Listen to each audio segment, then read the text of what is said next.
मित्रांनो, ठिपक्यांची रांगोळी या मालिकेच्या आजच्या भागामध्ये सर्वजण दीपालीला भेटायला आलेले असतात. दीपाली अप्पूला बोलते, तू म्हणतेस तसं माझ्याकडून चूक झाली असेल, परंतु मी मुद्दाम नाही केलं.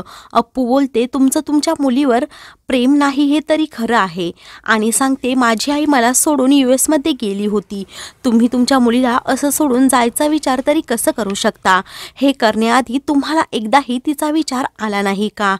तुम्हाला कोणालाच कळणार नाही. आणि लहानपणी जेव्हा आईचं प्रेम मिळत नाही तेव्हा त्यांच्यावर काय परिणाम होतो हे तुम्हाला समजणार नाही.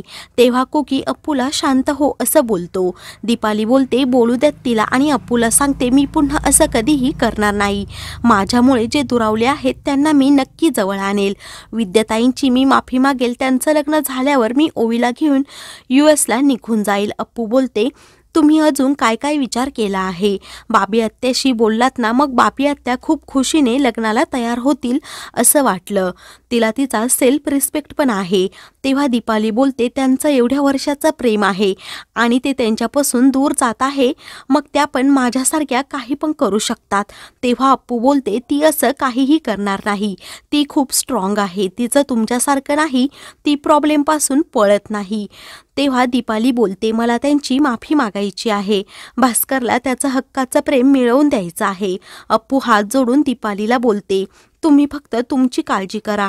आत्याची काळजी करायला आम्ही आहोतच, आणि तिला शांतपणे जगू द्यात असंही सांगते. तेव्हा शशांकही त्यांना बाबी आत्याला विनंती करू नका असं बोलते. अप्पू त्यांना काळजी घ्या असं बोलते. सर्वजण तेथून जातात.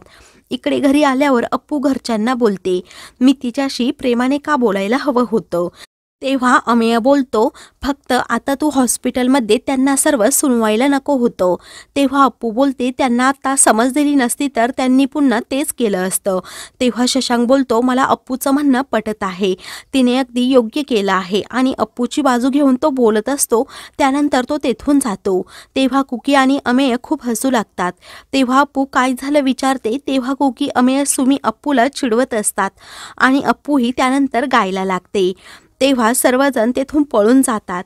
तर रात्री अप्पू बाबी आत्याच्या खोलीत जायला बॅग भरत असते, आणि मी उषा बॅगमध्ये भरते असं ती शशांकला सांगते.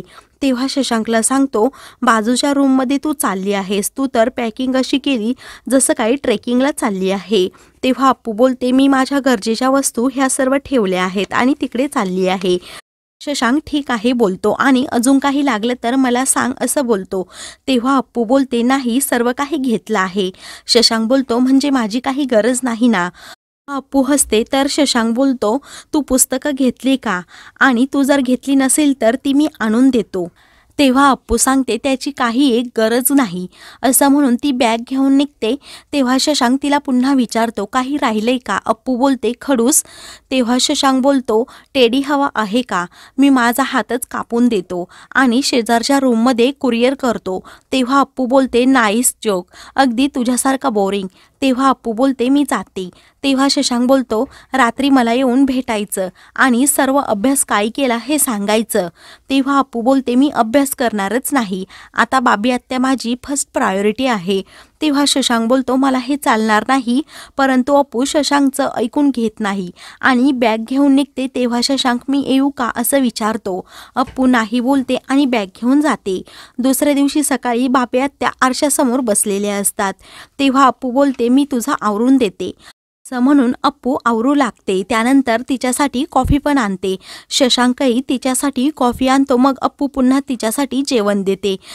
तेव्हा बाबी आत्या बोलते, मला आता भूक नाही. तेव्हा अप्पू बोलते, तू जेवण नाही केलं तर मी विठू बाबाला इथे बोलवेल. तू जेवण नाही केलं तर आम्ही रात्रीपर्यंत इथेच गाणी गात बसू. तेव्हा बाबी आत्या जेवायला तयार होतात. नंतर बाबी आत्याला प्रेमानेच अप्पू जेवण भरवते. तेव्हा सुवर्णा बाहेरून हा सर्व प्रकार पाहत असते.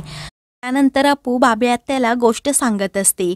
तेव्हा घरातील सर्वजण ऐकत असतात. बाबी आत्या अप्पूला आडणारे शब्द बाबी आत्या सांगत असतात. त्यावेळी अप्पूला मराठीतील काही अवघड शब्द येत नसतात, तर बाबी आत्या तिला समजावून सांगत असतात. तेव्हा शशांक मध्येच बोलतो की हिची मराठी कधी सुधारायची काय माहीत.